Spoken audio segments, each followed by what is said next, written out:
Now, what have you found to be the most, I don't know, the most surprising about the life of Ignatius? Because I know you've become very well acquainted with it just in the work that you've done, and I have as well. Any surprises as you got to know more about how he became who he was and what he did? Yeah, when I studied the life of Ignatius, I was very surprised to find out how meandering a story it was. It was not a straight line at all. Many of this is particularly interesting, many of the decisions that he made, the actions, the directions that he thought God wanted him to take, did not work out. At least they didn't work out the way he wanted, or he thought they would. It took him many years to find out, to actually discern the kind of ministry that he should have. He made many, you can't call them dead ends, but there was certainly a circuitous route. Yeah, yeah. And that's interesting because he's regarded as the exemplar of discernment, and he's got a whole section in the spiritual exercises about how to make decisions. Yeah. I guess he learned the hard way. He learned the hard way, but you put that in perspective though.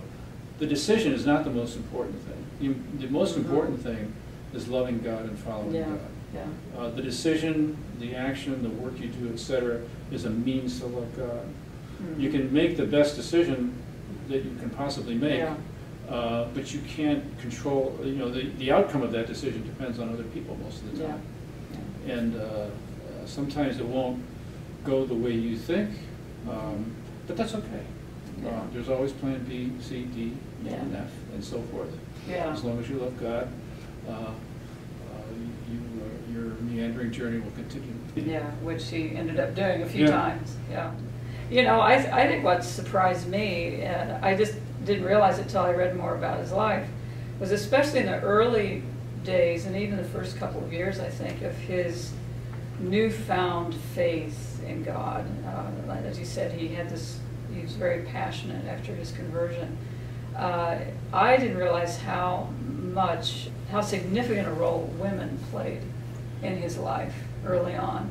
And, they weren't romantic interests, they weren't even people related to him, but they were women who recognized in this fairly young man, a real heart for God and a real desire to do the right thing, but he just, he was going a little crazy. He was going overboard on the penance and all this stuff, and they saw this person who was worth helping out and really became sisters, and I think maybe even mother figures to him in some ways, and helped him to kind of find his grounding and channel his passion for God. And it was really a significant aspect of his early faith, and I hadn't known that until I did more reading on it.